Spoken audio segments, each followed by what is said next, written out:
How to manage IMAP access on Gmail PC. Hello guys, in today's video I'm going to show you how to manage IMAP access easy on Gmail PC. So all what you have to do is simple. Go to Gmail.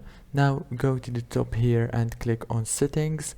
Click on see all settings.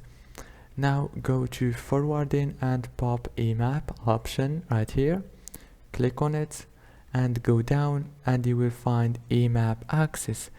Now here you can manage anything you want on your IMAP. You can enable it or disable it or manage anything. As you can see, you can manage all those options here.